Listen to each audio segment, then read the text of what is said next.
Perkenalkan, nama saya Ranti Sulastri dengan NIM F1D121009. Pada video ini, saya akan menjelaskan mengenai jaringan tumbuhan, jaringan embrional, dan jaringan hewan. Jaringan tumbuhan. Pada jaringan tumbuhan ini, saya akan menjelaskan 4 poin. Ada jaringan gabus, jaringan kambium, jaringan parenkim, dan jaringan kayu. Sebelum masuk ke dalam 4 poin tersebut, saya akan menjelaskan apa yang dimaksud dengan jaringan tumbuhan. Jaringan tumbuhan adalah jaringan yang terkumpul dari sel yang mempunyai fungsi dan bentuk yang sama, sehingga membentuk jaringan pada tubuh tumbuhan. Jaringan gabus. Teman-teman bisa melihat gambar jaringan gabus di sini. Yang dimaksud dengan jaringan gabus adalah jaringan yang terdapat pada tepi alat-alat tumbuhan dan tersusun oleh sel-sel parenkim gabus. Fungsi dari jaringan gabus ini adalah menggantikan jaringan epidermis sebagai jaringan pelindung, mencegah terjadinya penguapan, dan mencegah dari kerusakan secara mekanis maupun infeksi patogen. Maksud dari menggantikan jaringan epidermis sebagai jaringan pelindung ialah jika suatu saat jaringan epidermis ini mengalami kerusakan, maka yang menggantikan perannya sebagai jaringan pelindung ialah jaringan gabus. Maksud dari mencegah terjadinya penguapan ialah jadi di dalam jaringan gabus ini terdapat yang namanya zat suberin. Zat suberin ini salah satu fungsinya ialah mencegah terjadinya penguapan.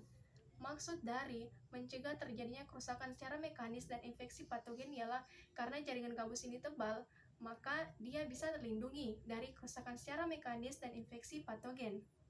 Perbedaan jaringan gabus ini dengan jaringan yang lain ialah jaringan gabus ini tersusun dari sel-sel mati dan hidup, susunan selnya rapat, dan memiliki zat suberin.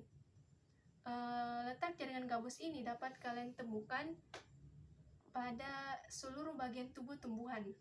Pada poin yang kedua, saya akan menjelaskan jaringan kambium pada kulit batang. Teman-teman bisa melihat gambar jaringan kambium di sini. Jadi di sini ada 2 gambar, yaitu jaringan kambium yang secara lebih rincinya di sini terdapat xilem dan floem. Pada bawah ini lingkaran tahun. Mengapa lingkaran tahun? Jadi yang membentuk lingkaran tahun pada batang tumbuhan itu adalah jaringan kambium. Semakin banyak atau tebal lingkaran tahun tersebut, maka semakin tua umur pohon tersebut. Yang dimaksud dengan jaringan kambium adalah jaringan yang sel-selnya aktif membelah dan bertanggung jawab terhadap pertumbuhan sekunder. Fungsi dari jaringan kambium ini adalah membentuk xilem dan floem. Pada digambar, jika ke arah keluar, dia akan membentuk jaringan floem. Arah ke dalam, dia akan membentuk jaringan xilem. Perbedaan jaringan kambium ini dengan jaringan yang lain adalah jaringan kambium ini hanya ditemukan pada tumbuhan dikotil dan berbiji terbuka. Letak jaringan kambium ini kalian dapat temukan pada batang dan akar. Ketiga, jaringan parenkim pada kulit batang. Teman-teman bisa melihat gambar jaringan parenkim di sini. Yang dimaksud dengan jaringan parenkim adalah jaringan dasar yang terdiri dari sel-sel hidup dan tersebar luas di semua organ tumbuhan. Fungsi dari jaringan parenkim ini adalah tempat menyimpan cadangan makanan dan tempat terjadinya proses fotosintesis, tepatnya pada jaringan tiang atau jaringan palisade. Perbedaan jaringan parenkim ini dengan jaringan yang lain adalah jaringan parenkim ini selnya berbentuk segi 6 dan terdapat banyak vakuola. Jaringan parenkim ini terletak di seluruh tubuh tumbuhan. Yang keempat, jaringan kayu atau biasa kita sebut dengan jaringan xilem. Teman-teman bisa melihat gambar jaringan xilem atau kayu di sini. Yang dimaksud dengan jaringan kayu adalah salah satu dari 2 kelompok utama jaringan berpembuluh yang terdapat pada tanaman berpembuluh.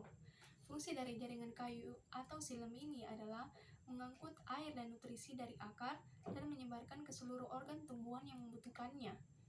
Perbedaan jaringan kayu ini dengan jaringan yang lainnya adalah selnya itu bertipe trakeid dan terkandung zat yang bernama lignin.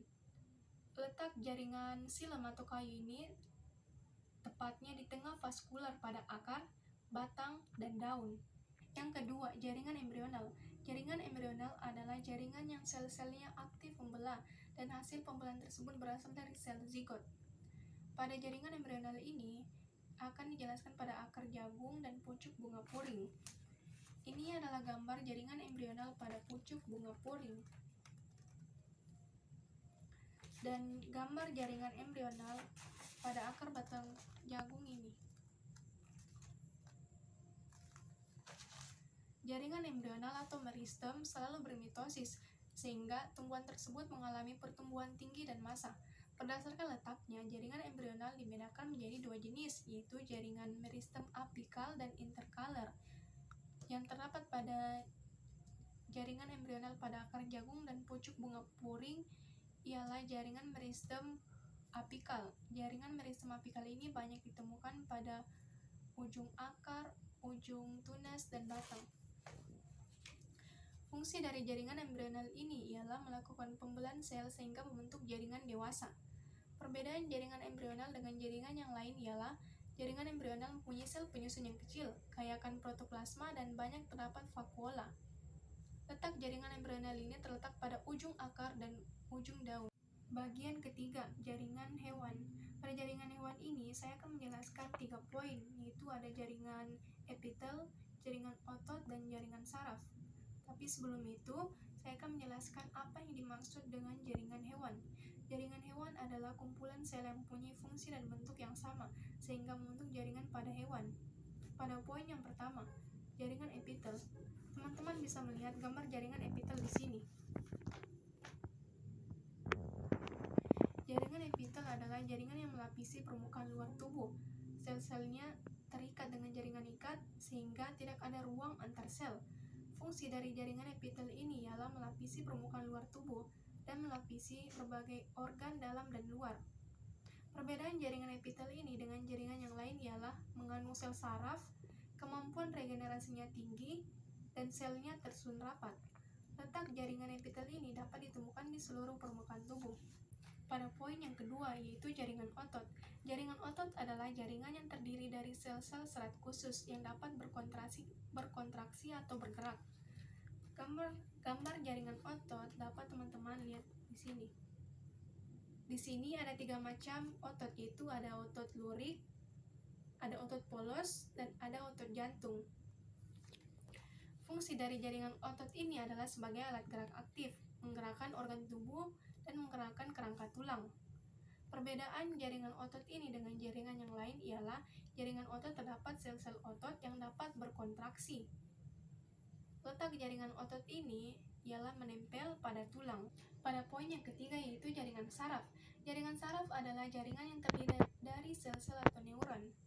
Teman-teman bisa melihat gambar jaringan saraf di sini.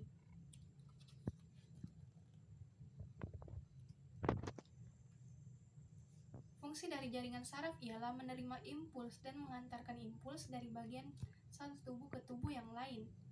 Perbedaan jaringan saraf dengan jaringan yang lain ialah jaringan saraf ini mempunyai sitoplasma yang menjulur panjang.